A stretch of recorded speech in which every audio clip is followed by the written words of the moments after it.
one after the other, tumbling into existence in a form that hadn't happened before. The first issue took place on the 31st of October. We're now talking about, what, 55 days before Christmas. On that date, a tremendous great block came into existence with the ratification of a treaty called the Maastricht Treaty. And we're going to have a look at that, and you can have a map to follow, simply to give you impressions. Basically what happened was that this Western European bloc became, if you like, a United States of Europe. It has its own central parliament, and the next question is whether it will abolish all the various money systems that exist there, the British pound and the guilder and the Deutschmark and the Italian lira, and replace that with a single unit of currency, so we never hear the word pound sterling again. And then the next question is how far the former satellites of the Soviet Union come into this new bloc that has been set up in that part of the world. The Maastricht Treaty was the ratification where all the nations, the 12 that at the moment exist in what was formerly the European community, have become, if you like, one federal system. In fact, they've even changed their name. They have their own flag. The new name is going to be European Union. October the 31st. We'll come back and look at that. 18 days later, on November the 18th, another bloc in the world was formed which brought into one trading bloc the whole of that North American continent. That is Alaska, Canada, well, Alaska is a state of the United States of America, and Mexico, and it may well be that having got that off the ground, there is in existence a smaller bloc down in this part of the world called the Mercosur Group, which comprises Brazil and Venezuela and the Argentine, which have already expressed interest in coming into the NAFTA group, the North American Free Trade Association, and that would rapidly be followed probably by the rest of Latin America and the Caribbean nations here of the West Indies and all the rest of it. So we'd have a second bloc in the world that came into existence. I might tell you that this bloc here, the one that started off on October the 31st, will have over 300 million people in what is probably the most powerful trading bloc, or consumer group, certainly, that the world has ever seen. North America, as NAFTA now stands, is round about the same size, over 300 million, but if Latin America comes in, that will jump to 700 million people, a huge bloc. November the 18th, those two events took place within just over a fortnight of each other. And then, to make it even more incredible, one day later, in Seattle, in the United States of America, a conference was held under the chairmanship of the United States President Clinton that a third bloc would be formalized, not completed, which is the Asia-Pacific Economic Community, already touting the idea of changing its name to the Asia-Pacific Union. So almost within, 19 days, the world virtually finalized three huge great trading blocs. The European bloc, the America bloc, and the Asia-Pacific bloc. We're lagging behind because we haven't gone quite as far as they have, but the organization is formally constituted. And it is a breathtaking thing, but it wasn't the end of the events in the last part of 1993, because 11 days after that, we had a dramatic event, a catastrophic event, the ramifications of which we have not yet seen. And that is that the stock market crashed in Japan, and $1 trillion United States dollars in share value was wiped off the stock market. Not only that, but since that time, it has fallen another 200 billion or 200,000 million, and it is estimated that could go as high as 490 billion before they start moving upwards, which means that off one stock market of one relatively small country in size, $1.5 trillion will have been knocked off the share market in the space, let's say, of a 6-month period. And people say, well, thank goodness Japan's a long way away, except for one fact, that as we have oriented Australia more and more into the Pacific community, we are very strongly dependent on Japan, which takes the bulk of the biggest export earner we've got, which is coal. And certainly in the state that I live in, up in here in Queensland, there is a tremendous coal-producing machine which pours coal towards the seaports of Gladstone and up around that area, which feed into the Japanese market. And I might tell you that already the price of that biggest exporter earner has dropped 10%, and the quotas that we can now send to Japan have dropped 20%.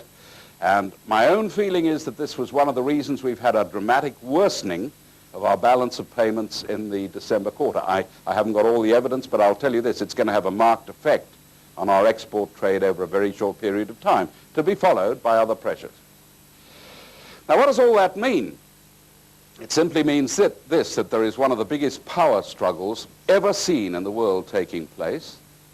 And if you asked me, without in the slightest bit wishing to be prophetic, because I'm not, what my view is about the so-called recovery in Australia, I would say that it is very limited and it's going to be of a fairly short duration.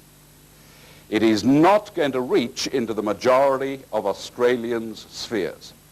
In other words, what is happening in the world as the pressure of economics and debt gets greater and greater is that each nation is being split into two quite decided groups that are getting wider and wider apart. There is a group that is making enormous money. It is getting bigger and more powerful, and that exists in every country, and there is a growing percentage, now I think the majority, which are finding things harder and more difficult to survive, and often recovery is simply a statistical thing. It is a set of figures which shows that we have increased exports and diminished imports, or something of that nature. Or we've flogged a bit more of Australia, and if there are any benefits flowing from that, they don't flow to all human beings. They flow to one little group out of the whole lot. So there are many Australians who will not, and are not at the moment, feeling the much vaunted recovery. But there are much greater implications than that, because we're going to see the fulfillment of the great shadow hanging over the world before this is finished, which is the overall global debt problem. Now, that was on November the 30th that the Japanese stock market crash took place, and I want to tell you a little bit more about that. And then finally, 15 days later, on December the 15th, we had headlines blazoned right across the world that at a conference up here in Geneva, in Europe, the GATT agreement had been finalized, the general agreement on tariffs and trade, and broadly people said, well, this is going to usher in a golden new world of trade. And we had one headline, and Australia came out and said, this means an increase in income for the world of $398 billion per annum, which was the greatest misnomer of all time, because once you read the article, it wasn't at all. It said 398 billion by the end of the century. How they got the headline, I don't know. But the one thing they forgot to tell us was the expenditure that is going to be needed to generate that income, which can only at the moment be measured in increased debt, and therefore you don't get an accurate picture of what's going on. So here we are in the first part of 1994, and all of a sudden the world of nation states that we've all grown so used to, and which has existed through the known course of human history, has been replaced, or is being replaced, by these three huge trading blocs. Where did the idea grow from? Where did it come from? Where was the start? And I picked up the most incredible article that came out in Time magazine 2 years before all these events happened. It was headed, Beware the Three-Way Split. I read it with my eyes bulging out of my head. June the 15th, 1992. Beware the Three-Way Split.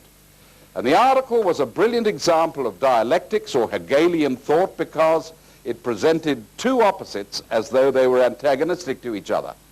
In essence, it said, if the world does not accept GATT, we're going to have immense trouble. We'll have the wrong kind of new world order, if you've ever heard that phrase.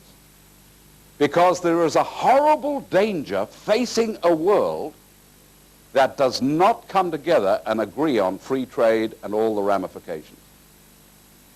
And that threat is that we could split into three permanent blocks which are now at war one with another thereon, and they drew a similarity between that concept, which they saw as ominous, and the book 1984, if you've ever read it, written by George Orwell, which is a novel scenario of a utopian world, not at peace, but divided into three blocks which were at permanent war with each other. And so I read this article.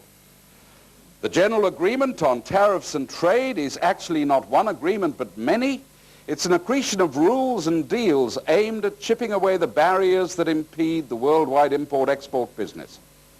Unless the 7 major industrial democracies break the impasse, the Uruguay round, which is one part of the negotiations, is headed for disaster and GATT itself for collapse. The result could be the wrong kind of New World Order.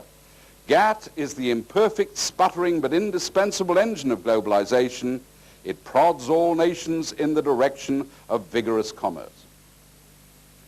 That's what we need, according to the article, if not the danger of these 3 blocks. And this is how they said it. The danger will be especially great if there are 3 blocks. By its nature, a tripolar world would be less stable than the bipolar one that existed when the United States and the Soviet Union were squared off against each other. In geopolitics, 3 is an awkward number. It encourages 2 to gang up on the 3rd, or 1 to play the other 2 off against each other. In 1984, that's the book, George Orwell imagined a global rivalry amongst 3 superstates, Eurasia, Eastasia, and Oceania. Post-date the title 20 or 30 years, and the novel is a cautionary tale with a contemporary ring. Ladies and gentlemen, if we don't get GATT, the awful danger of 3 blocks in the world might even eventuate. Well, it's happened. The duplicity of that article is that if you look at what is happening in the world, the same people who formulated the 3 blocks are the same people who are pushing GATT. They're not 2 blocks in opposition to each other, they're part of the same program. But the way that article presents it is in the form of a choice. It's a false choice. If you've ever read the great Christian author C.S. Lewis, he once made the point, whenever the devil wants something done in the world, he always sends his policy into the world in the form of 2 choices. And people can't help resist, they can't resist the idea of choosing the lesser of 2 evils. But if they choose the lesser of 2 evils, you can guarantee that you're always going to get an evil policy, one way or the other. That's the way it works. So what was presented as 2 impossible alternatives, in essence, is the same problem. Well, where did this idea of dividing the worlds into blocks come from? What does it mean? What is it going to do to our democracy and our sovereignty? What effect will it have on our politicians? What meaning, or otherwise, is it going to put into the vote that you give every time you go to the polls? That's the question.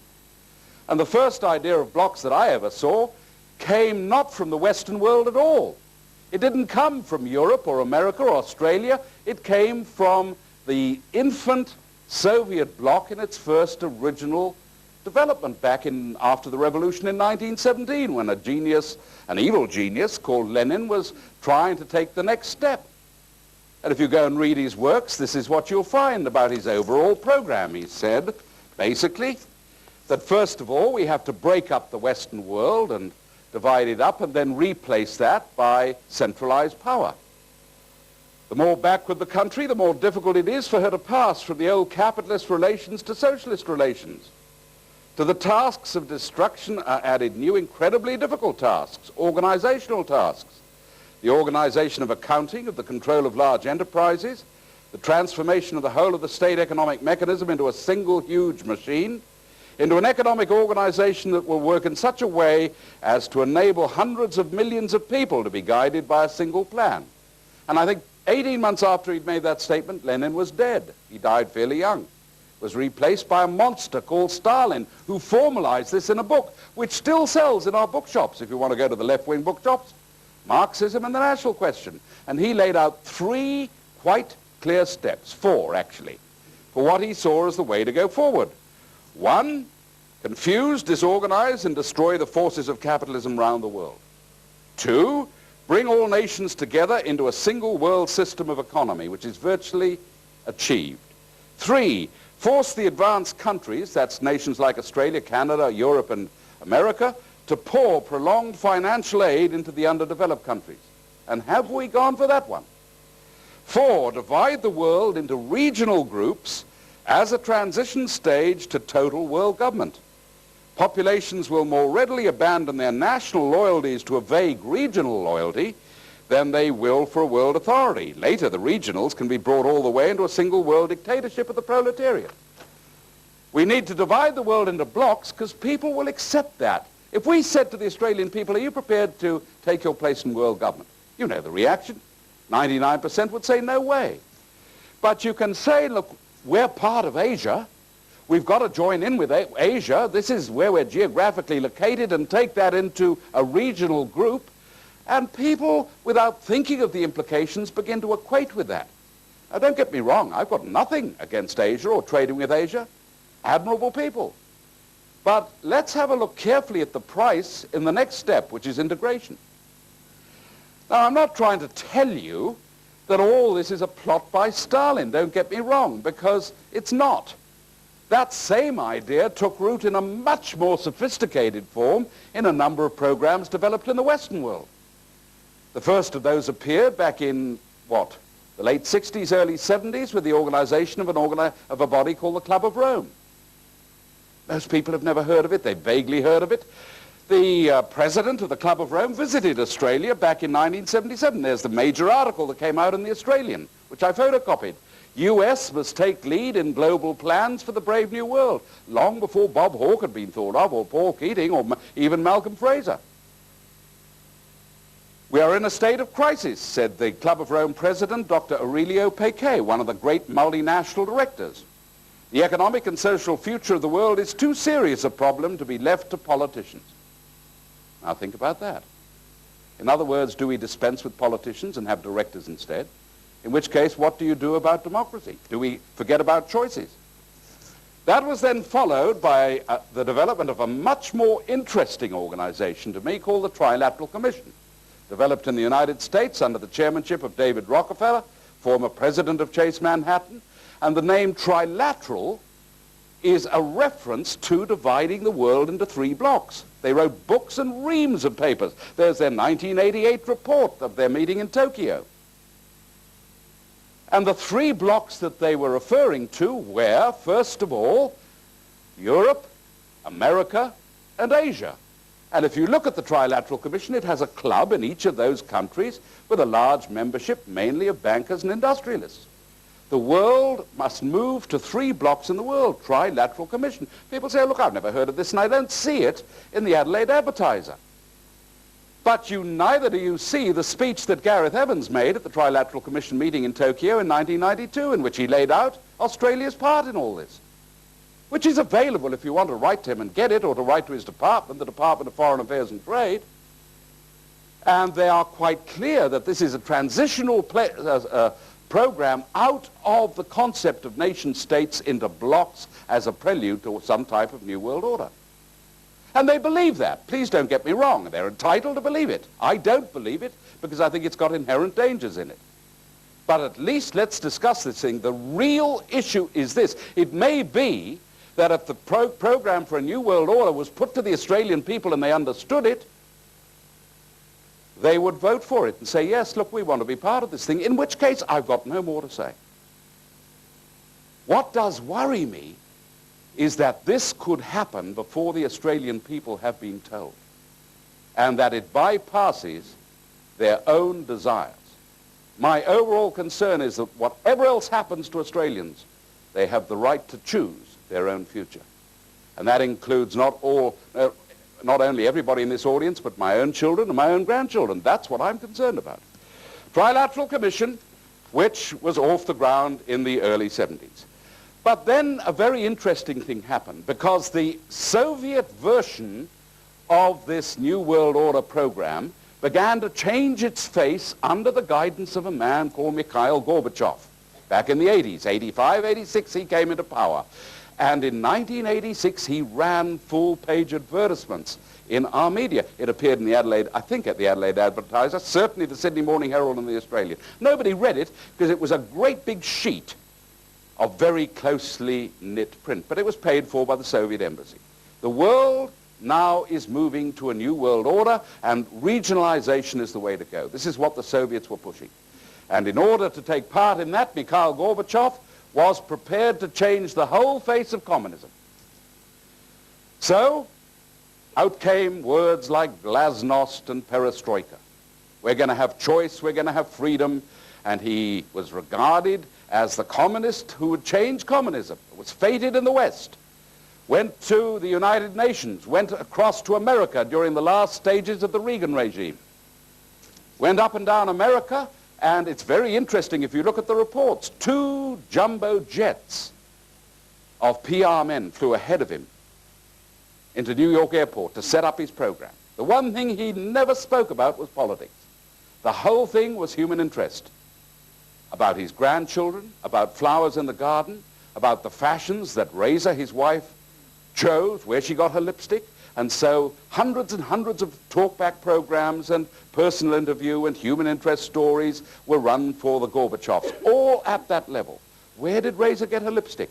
Did she go shopping in Paris? What did they do with the grandkids? And by the end of that tour, they ran a poll in the United States which showed that Gorbachev was more popular than the United States president. That actually happened. It was recorded in Time magazine. Brilliant PR work. But in the meantime, back in his own country, a revolution was taking place. A revolution which engulfed Gorbachev almost as soon as he got back and threw him out of office and replaced him with Boris Yeltsin, who's there now trying to hold the pieces together. Where did Yeltsin get his power? Where did he get his ideas? He got them from a lonely Russian exile over in America in Montana by the name of Alexander Solzhenitsyn, who'd been thrown out after being in a slave labor camp in Russia and wrote a letter back to the Russian people while Gorbachev was across in America. And that letter was, don't trust Gorbachev. He's leading you in the wrong direction, into an even greater dictatorship than the one you're escaping from. You're going to break up, go the other way, split up, discover freedom, try and make choices for people. And those were the ideas that Yeltsin picked up and which Gorbachev had to confront when he came back into the Soviet Union. So after an explosive period, he was suddenly out. And we've forgotten all about Gorbachev. Where is he now? Gorbachev is the hottest property on the world lecture circuit. He's lecturing night after night for about $10,000 a pop. And he has one consistent theme. That consistent theme from Mr. Gorbachev is world government and regional blocks. There we are. That's an article that appeared back, when was this? 1992, round about the time the Time article came out. Gorbachev calls for global government. Speaking from the same lectern at which Winston Churchill made his famous Iron Curtain speech 46 years ago, Mikhail Gorbachev yesterday proclaimed the dawn of a new era and forecast a possible global government. Gorbachev told a crowd of thousands sprawled in the streets and on nearby lawns that an awareness of the need for some kind of global government is gaining ground. That's Gorbachev. But there have been other interesting developments, because after fracturing into total chaos, the whole Soviet bloc now has reached an impasse. And the impasse is that Yeltsin still nominally has the presidency, but all the old guard communists are now back in the administration. The ones who were thrown out in the revolution that threw out Gorbachev. They're back in power, and now there is a new move. Perhaps the only man who can pull the Soviet together again is Mikhail Gorbachev. We might have to bring him back. And something rang a bell when I read that article. It was the statement by Mr. Shevardnadze, who's now leading the Ukraine, that the revolution that threw Gorbachev out had actually been organized by Gorbachev himself. I don't know whether it's true. How can I say that? But he believed it was. It would be very interesting that, having been thrown out of this crumbling Soviet world, Gorbachev found his way back and replaced Yeltsin again. I can't say. We can only watch and wait and see what happens, but that is an interesting scenario. So let's have a look at these 3 blocks that they're talking about. What does it mean? First of all, the European bloc. The European bloc, incidentally, none of these blocks have just happened. They've been years in the making. The first one, the European bloc, first was propounded in its present form in 1967 with the production of a treaty called the Treaty of Rome. Treaty of Rome simply laid out a future scenario for a United States of Europe. Most people thought that was ridiculous. And then in 1973, the word trickled out that Britain was considering going into this. And people asked right round the world, that's crazy. Wasn't this what we were fighting against under Adolf Hitler? He proposed a United States of Europe, as did Trotsky. Why would Britain, having fought against that idea, suddenly be tempted to go into it? In the Australian papers, a full-page article came out by the then Prime Minister, Sir Robert Menzies, which was almost prophetic. He said, if Britain does go into Europe, she is signing the death warrant in the end of two things. First of all, the Commonwealth, because where will the Commonwealth go? And secondly, perhaps her own system of government and the monarchy. Sir Robert Menzies. A number of Australians went back to Britain to ask the British people, do you know what it is you're doing? Amongst those who went was a former member of Parliament called Jim Killen. Young man just gone into Parliament, and he lectured for 3 weeks up and down Britain, spoke to members of Parliament. He said, do you know the potential in this thing is that you lose your sovereignty? And he was patted on the head and sent back to Australia. Don't worry, Jim, we'd never do that. As if we would throw away 1,000 years of our heritage. No, there's no worry. You reassure the Australians and the Canadians that we wouldn't consider doing such a thing. But the writing in the treaty said that's what would happen. And that denial of the implications of the fact that it was a political idea, not just economic, maintained itself right the way through until 1990. In fact, it came together when all the members of Europe in 1986, and we're only talking now about 8 years ago, were asked to ratify through their parliaments an act called the Single European Act. And the person who put it through the British Parliament was a lady called Margaret Thatcher, the Prime Minister. And she moved the bill through the Parliament, which said that by 1992, Britain would accept the overall control of a parliament in Brussels, which would overrule domestic law in Britain. And people wrote to Margaret Thatcher and said, how can you say that? You don't believe it yourself. And she said, it's not what it says. But she hadn't read it. And she didn't realize the implications of that until 1990. And then finally it got through that the things Britain was being asked to do as a result of this act she'd put through the British Parliament ultimately would mean that they would not have their own parliament in a sovereign form any longer and ultimately would lose the whole of their thing. Lord Denning, one of the most brilliant of Britain's legalists, came out and made a speech in the House of Lords in which he warned what was happening. That's the article that came out in the British Daily Telegraph. Denning warns of EEC threat to Parliament. The sovereignty of the courts and Parliament was being threatened by provisions of common market legislation being rushed through Parliament without proper consideration, Lord Denning, the former Master of the Rolls, said. He was speaking at that 1986 bill, and Margaret Thatcher didn't believe it until it happened and she saw what was happening. And to her enormous credit, she changed direction. And she chose the most difficult arena to do it. She was invited to go to Brussels and speak to the full assembly of all the powers that had come together for this new United States of Europe. And she went there, and the speech she made echoed around the world. It was reported in our bulletin under the title, Genghis Khan in Belgium. She was Genghis Khan. She said to the Europeans, she said, listen, we don't mind trade. We don't mind cooperating, we don't mind tourism, we don't mind all the overtures for peace that are needed. But if you think for one moment that the British people will relinquish their sovereignty and the control over their own country, and a system that has taken 1,000 years to develop and which has produced what is called the mother of parliaments, you've got another thing coming. And the whole of Europe was in turmoil. Britain is backing away from what they signed. You can't do that. It throws the whole thing into doubt. The media began a campaign against Margaret Thatcher, the like of which has not been seen. And you know, within 12 months, the Prime Minister, who had the longest success record in Britain since the war, who had never been defeated in an election, was tossed out of the Prime Ministership and found herself in outer darkness. And to her credit, she has not shut up. She's still speaking out. And she's only got one message to the British people. We are going to lose our system of government that belongs to us and future Britishers, we must have a referendum on that question. It's too big for politicians. So in country after country, the people are now more and more restless and are demanding referendums. They had a referendum in Denmark which voted down Europe. The government refused to accept it. This was absolute panic. So they then put the same referendum 18 months later and spent nearly $7 million Australian on the yes case and just got it through.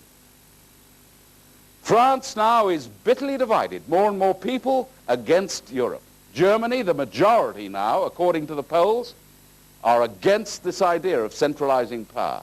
And the opinion polls in Britain show 80% are strongly against Europe.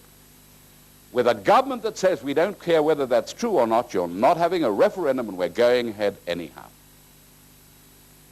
Until finally, even the Conservative Party, under the most hopeless of all leaders, John Major, is beginning to revolt. And a minority are now saying, whether we're Conservative, Liberal, Labour, or whatever other label, we are here to serve the people and we stand for a referendum. And there is a mood growing in England today. It might be that the stable door is shut. But 1,000 years of our history tells us that we have the habit of never doing anything until after the last moment. So we want a referendum on this, and it may be that the future of Britain still lies ahead and is not finished. That's Europe. That's the bloc that was finally ratified in the most tired and miserable of all performances in Maastricht on October the 31st. 18 days later, NAFTA came in. And the NAFTA story is equally dramatic. Canada had already been persuaded to sign. Mexico was coming in. The Canadian signature on the NAFTA agreement was made by a gentleman called Brian Mulroney, a prime minister who was the most unpopular prime minister that they'd ever had. And Brian Mulroney, I might just tell you, his popularity went down to 12% after that signature. The articles came out that he had betrayed Canada right across the nation. It was felt he betrayed Canada. And finally, his own party, while he was still the prime minister, said, look, for goodness sake, Brian, get out of it. We can't win the next election with you. And recognizing that, his popularity was at 12%, he just resigned from the prime ministership and retired. Well, he went to the backbench and was replaced by a lady, Kim Campbell, who had 6 months to pull the party together and try and win back the ground that Brian Mulroney had lost, and they had the election last year. The Conservative Party had 127 seats in Ottawa. And in the election, they were wiped out and left with 2 seats. From 127 to 2. And the Prime Minister herself, Kim Campbell, lost her seat. But it didn't matter because Canada's signature was already on the NAFTA agreement. Mexico had come in. What have they got to lose? Mexico, an impoverished, raped economically nation, so exploited it's unbelievable. If you want to see the problems in Mexico today, go to the Mexican-American border. The single greatest issue on that border are the number of people trying to jump the border and end up as illegal immigrants back into the United States. Night and day they have patrols and no man's land and barbed wire and searchlights and goodness knows what, trying to stop Mexicans flooding in.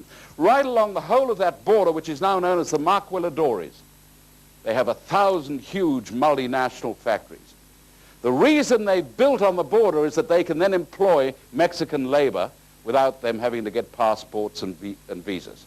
And so they come and they work in these factories and they produce everything from motor cars to spare parts to textiles and clothing to shoes to computer wear to hardware to microwaves to fridges in very sophisticated conditions. And the wages, $2 a day.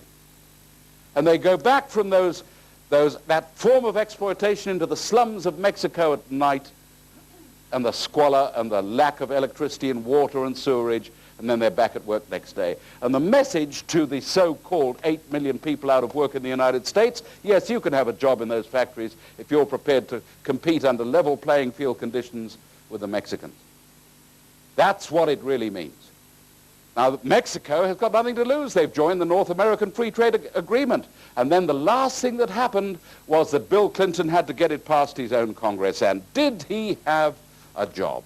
So the papers came out and they told us here in Australia how he got from a minority position on NAFTA to a majority. The day before the NAFTA decision, out came the story. He spent $30 billion Australian on buying votes, just in that 24 hours. 30 billion, not million, billion. Sweetheart deals tipped to deliver NAFTA victory, said the Australian. I've yet to see the full story. President Clinton today looks like pulling off a razor-thin victory by as little as one vote when the United States Congress votes on the North American Free Trade Agreement. The anticipated victory, which would change the face of international trade, would follow a dramatic flurry of private deals with nervous members of Congress. And they then go on to spell all the deals out. They were just getting them in one by one. And of course, when the vote was taken the next day, he got through by just a little handful of votes. And there was the article that came out the following day after it had finished. NAFTA remakes world trade. And it told the story of how Clinton had done it. Tonight we have a divided country, said the House Majority Leader and a strong NAFTA opponent, Mr. Richard Gephardt.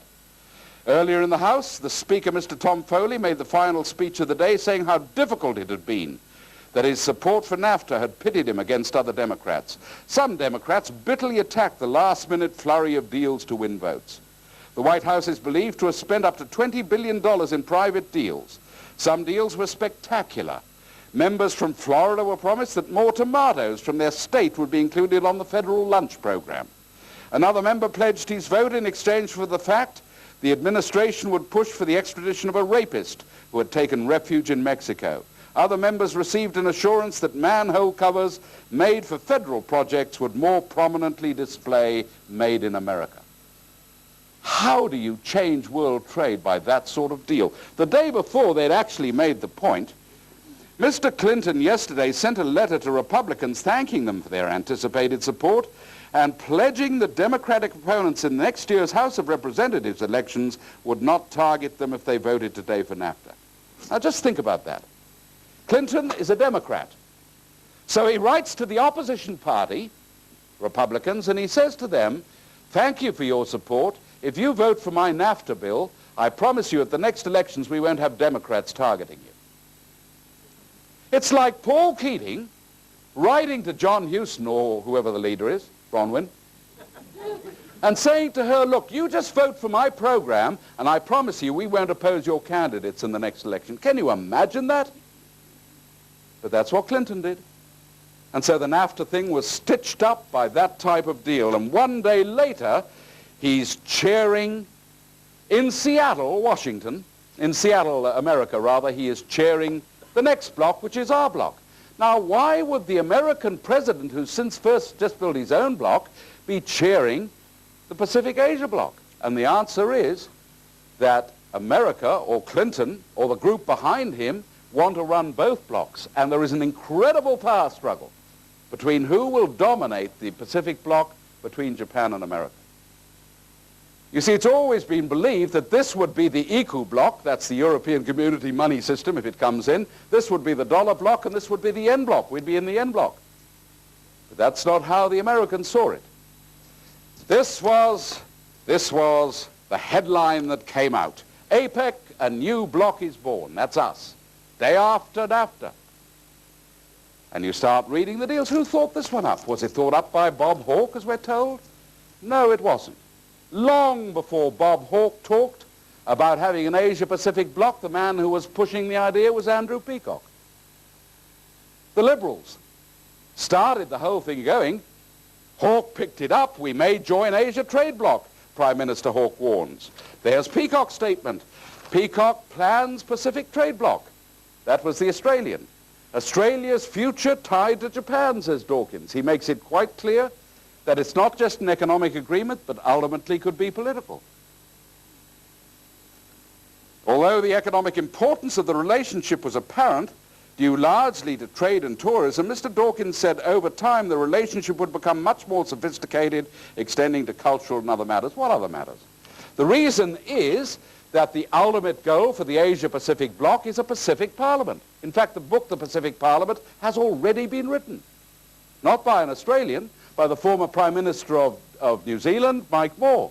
And the idea is they want to build a bloc in the Pacific, the same as the bloc in Europe, where all the nations accept the overall direction of a Pacific Parliament. That's the whole idea. If you find that difficult to conceive, there we are. Keating talks of European community-style Pacific trade agreement. It's not just trade, it's politics. Evans floats his vision of EC-type APEC. It's got to be political. The thing is a political union.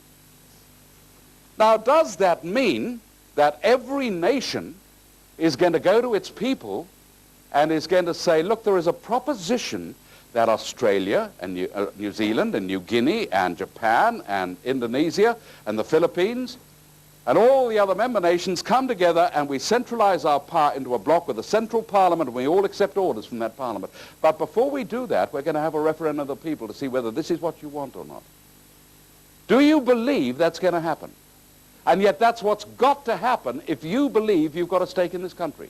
That it cannot be done over and above consultation with the people, because the whole of our Constitution is built around the premise that the actual principles, the guidelines, may not be changed without a referendum of Australians in which a majority of people in a majority of states change direction. Now, the headlines came out and pointed out the fact that Clinton sold NAFTA to Americans, and this came out in the Australian, by saying that NAFTA was a way of declaring war against Japan. He sold an anti-Japanese sentiment as the way to get their bloc in. The next day, he's chairing the conference in Seattle where Japan is the guest. The only Asian nation that didn't turn up was Malaysia and got wrapped over the knuckles by Paul Keating, who had to back down very quickly because we started losing trade. Have you ever seen a man trying to apologize without saying sorry? That was it. I've never seen anything like it. And in the end, he was turning himself into a reef knot, trying to look as though he wasn't really saying what he was saying. Now, very interestingly, that's, I believe, the background to the Japanese stock market crash, because at the beginning of 1992, the 4 biggest banks in the world were Japanese banks.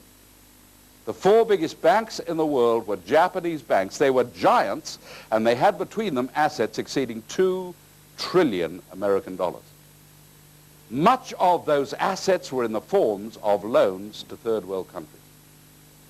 But there was one essential difference between the Japanese banks and the American banks.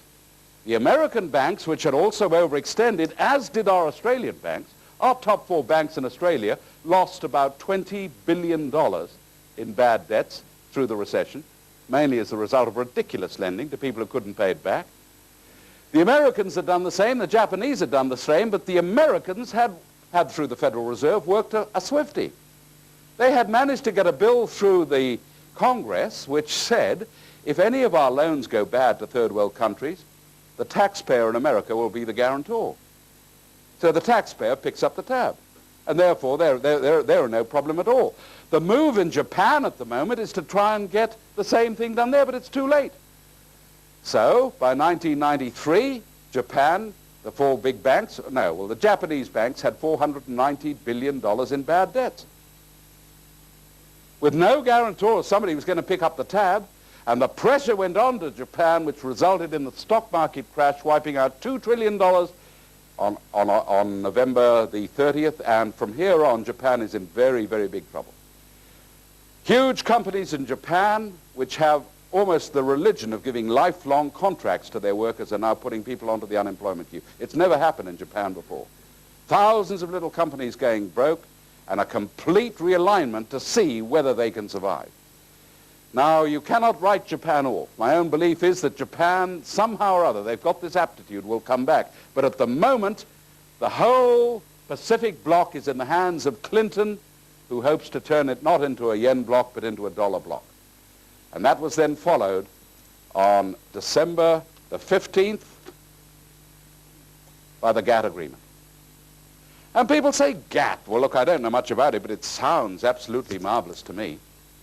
I mean, doesn't that mean a world of free trade where we're all working together and we can export and import without tariffs and protection and all the rest of it?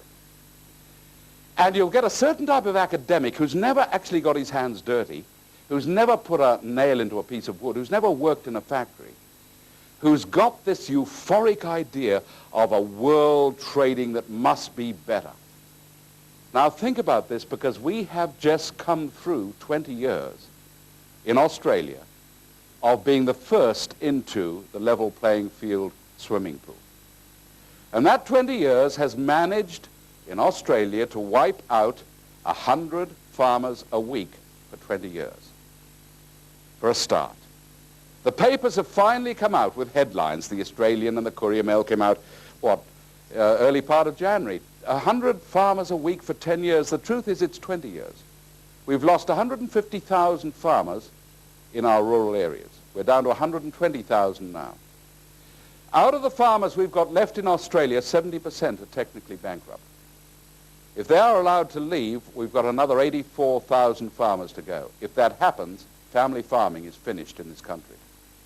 Alongside the destruction of our farmers, we have lost 50% of our manufacturing sector. Not 15, 50. One half our manufacturing sector has closed down. There are tens of thousands of things that we used to make in Australia which we have wiped and now buy in from overseas and tack it onto the slate like the drunk in the bar. And the slate is our foreign debt. We live off our foreign debt. Even now, in this recovery, our foreign debt is going up at the rate of round about $2 million a year. Those were the figures for December. You can't live like that. We can't live like that. Our recovery doesn't start until the foreign debt starts going down again. And we're trying to hide that foreign debt by a whole lot of specious moves. Selling bits of Australia. We've sold, between 10 and 20%. It's round about 17% of Australia is now foreign owned. And as we have stopped producing the things we have needed, we now have an official queue of 1 million people out of work. The real figures are almost double that. Because it's at least 700,000 people have given up looking for work.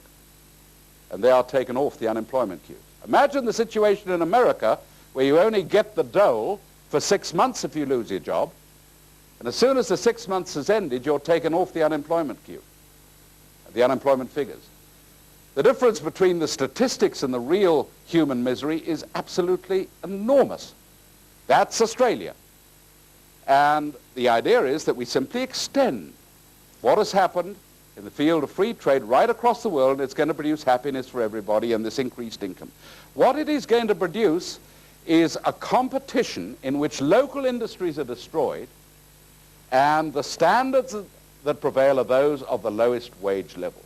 So if you want to see the equivalent in our part of the world of what is happening along that border in Mexico, go and have a look in some of these countries, which are booming now in Asia.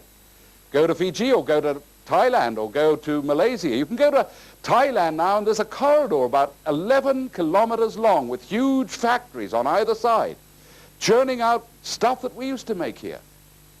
Multinationals are moving into all of those. Why? Because they can get labor for nothing. Take the Nike shoe factory, the hot thing for all our kids to wear. $100 a pair and you play better tennis and all the rest of it. Those Nike shoes are made in a factory in Thailand, which is staffed by women who work 16 hours a day for wages of 82 cents. Not an hour, but a day. They're finished at the age of 35. Some of them are blind by the time they're 30. There is no social security, there is no dole, there is no support. They go stumbling out into a living death and are replaced by a queue of kids who are trying to get a job in that factory at 82 cents a day, because the only alternative to life is to go into the sex trade in Bangkok. And you go into that sex trade in Bangkok, you might get on television because the ABC will come from Australia and do a feature on how awful it is. But the ABC somehow never gets as far as the factory, which is the alternative, which is just as evil a form of exploitation, probably more so. And we are beginning to get the emergence of a new type of feudal system where the world has become the tramping ground not of ordinary people making choices in their own industries, but a smaller and smaller group of multinationals who can shift across borders, are bigger than governments, and simply go where the laws are the least and the exploitation is the greatest. And that's the future if we keep going. And thank goodness people are beginning to speak out. Our politicians are bemused and don't even go and find out for themselves. Take the case of Susan George. Have you seen Susan George on television? If you haven't seen her, look for her. A brilliant woman, one of the top negotiators in the United Nations. She's been a counselor to many United Nations projects. She's the director of the Transnational Institute in Amsterdam. She's been out in Angola. She's been round and seen it, and she can't stop herself talking. She said virtually these multinationals have destroyed the third world. They've carved up ecosystems. They've destroyed infrastructure. And now, she said, it's coming home to roost. And she said what is emerging is a world where a small elite are going to produce George Orwell's picture. They ran a series on the ABC on the New World Order. Did anybody see that? Well, you didn't see it because it was on radio. 6 talks by brilliant world scholars on the implications. It was so popular they had to produce a special supplement. And here was the supplement that they produced. 24 Hours, the ABC radio magazine, whatever happened to the New World Order? And out spoke Susan George. What a speech. And she talked about the fact the world is now falling into the hands of 3 institutions. The economic implications are really that transnational capital is evolving into 3 institutions. These 3 institutions are the World Bank, the International Monetary Fund, and the GATT, General Agreement on Tariffs and Trades. All these institutions are centralized, hierarchical, completely undemocratic, working with a lot of money contributed by their members, mostly their richer members. What do they do with the money? Well, in many cases, they are helping to subjugate, which means enslave, all the countries of the world. The World Bank is in charge of imposing this economic doctrine. The International Monetary Fund is in charge of imposing structural adjustment, in other words, austerity programs in the third world. And GATT is involved with indeed reducing not only barriers to trade, but any standards, environmental standards, health standards, high wages that could be considered impediments to trade. I feel very much that the undemocratic nature of these institutions will mean that a whole new world order is put into place and that it is an anti-democratic authoritarian order run by the elites of the rich world on their own behalf. That's pretty powerful stuff. Now, what does GATT mean?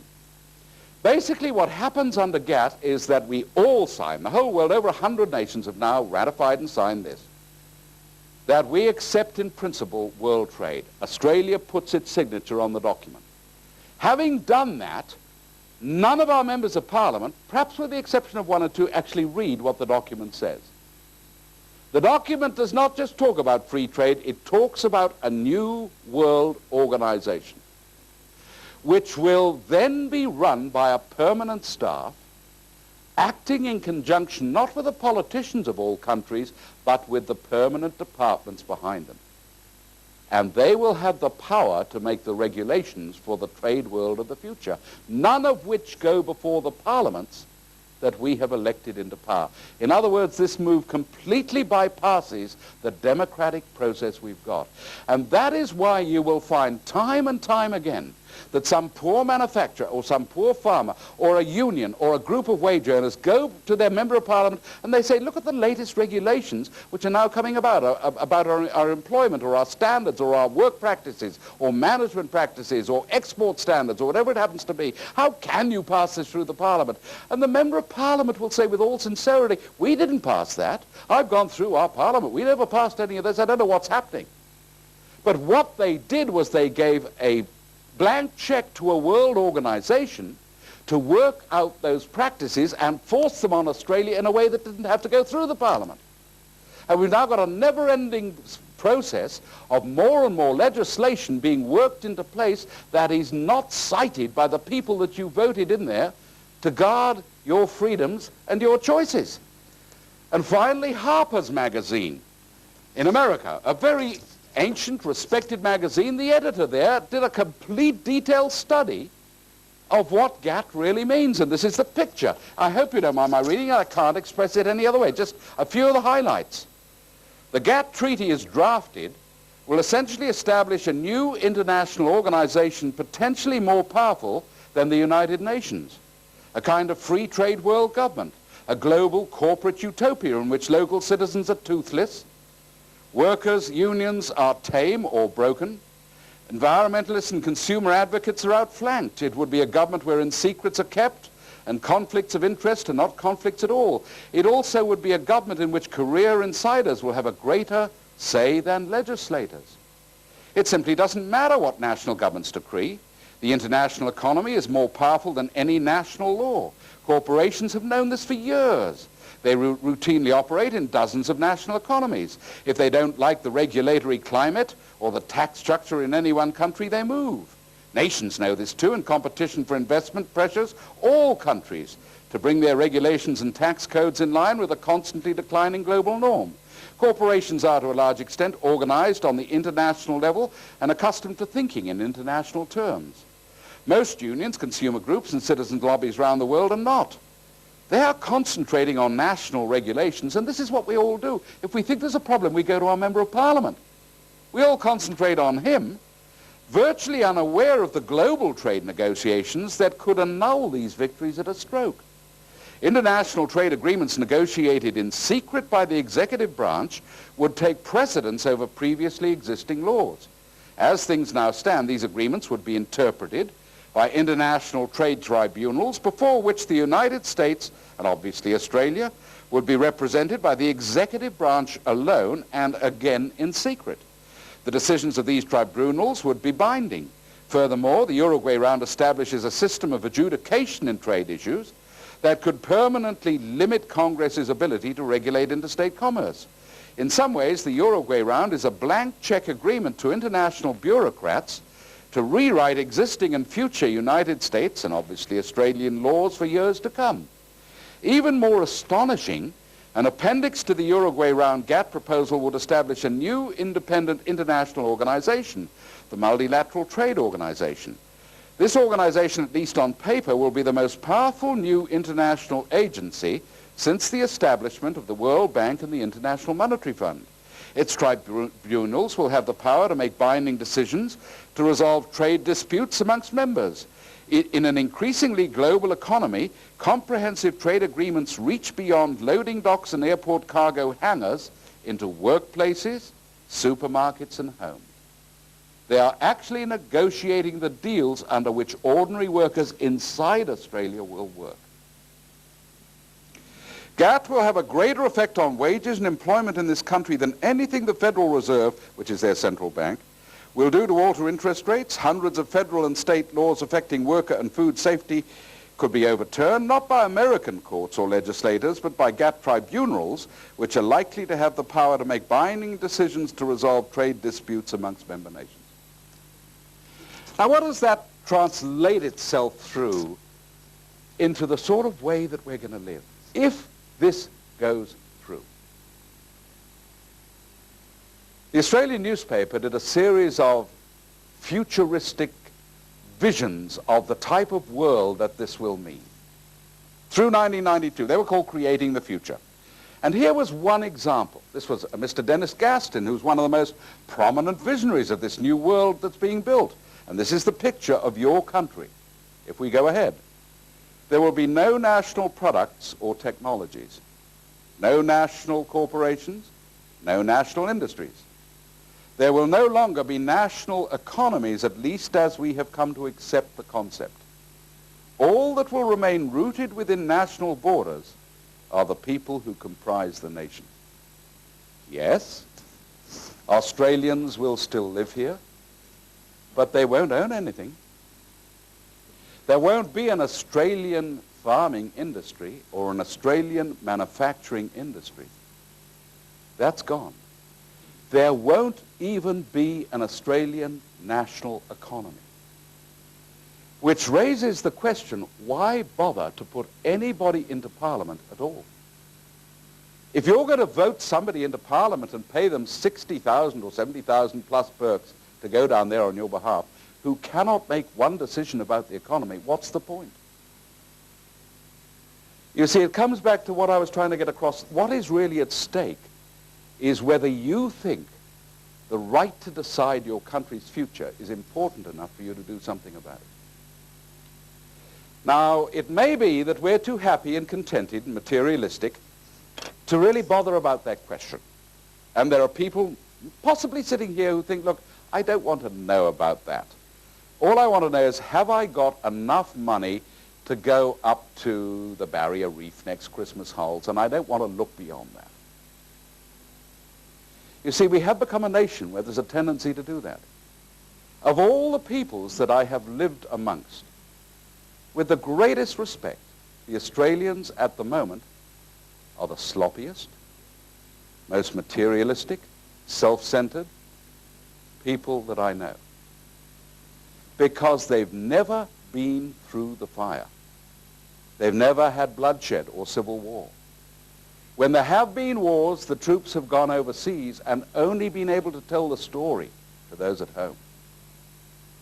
We have never gone through what the people of the Ukraine or Latvia or Lithuania or Bosnia-Herzegovina or Angola or East Africa are going through now.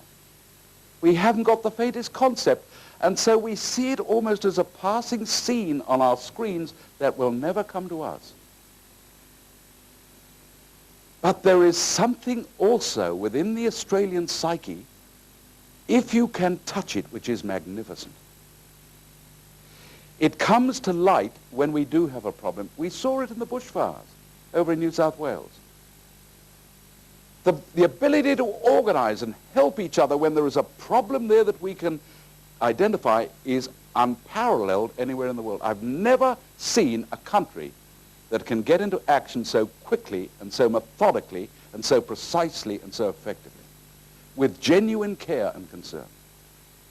And the future of this country now is which of those two spirits is going to move us as we move forward.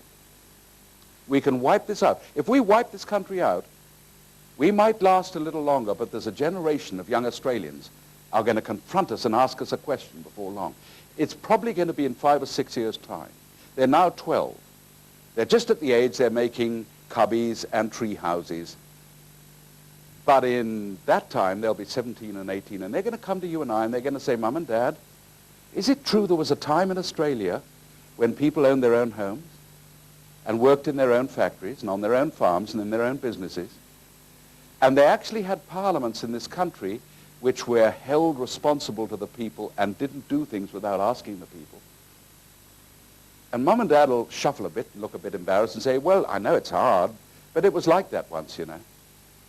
We had this country and it belonged to us. We used to argue, but we were all Australians. How did we lose it, Dad? Well, we got into so much debt, you know, we had to flog it all off to pay the debt, and somehow it's sort of, you know, we work here now, but we don't own anything. What did you do, Dad, when that time came? Well, son, it was a bit like this. I knew something was going on, but we had the footy on, and we had the one-day cricket, you know, and it was just a bit easier to come back and switch the telly on and forget about it. And I never really woke up until it was a bit too late. My mates lost their job, and I used to say hard luck, but I never worried till it was my turn, and then it was a bit late. And you know that young generation will curse us as the first group of Australians that would not fight for this country.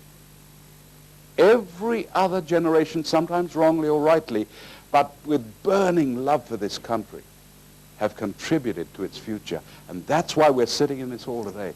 What does our generation do about it? Now, you've got to make up your mind, everybody. You might think this is the answer. I can only respect your choice. I must defend your choice whichever way you go. But I don't. I think it's disaster. And people say, oh, Jeremy Lee, you go around telling these awful stories and you put videos out in your bad news, Bob, and all the rest of it. You know, the Jeremiah of doom, I was called at one stage. What are you going to do about it? I wish I could tell you I've got a quick fix. I wish I could say, look, just vote for Jeremy Lee. Put me in the parliament and I'll fix it up. What a disaster that would be. How you could trust me, I don't know, because there's no such thing as an incorruptible politician. I wish I could say instant coffee at the back. Just put it in a cup and that'll fix it up for you. I can't. The only thing that I can do is to offer a training program, and that training program is the rudiments and principles of freedom. You see, we have lost the idea of how to make freedom happen, and it's a very difficult thing to get back once you're on the downhill slope. And the only chance that I can see is that we have got to build a number of people, a minority, of people with incredible vision and faith and hope. Win-win people. People who can see a situation and can turn it to advantage. And we've got to get them to provide the leadership to get Australia back on track. So I run a 2.5-day seminar. That's one of the reasons I'm down here. It's not very easy going. It's hard going. You've got to give up a whole weekend. You'd actually have to switch the telly off and stop mowing the lawn. It takes the whole of Friday night, the whole of Saturday from 9 till 10:30 at night, and the whole of Sunday. People say, well, what do you do in this thing?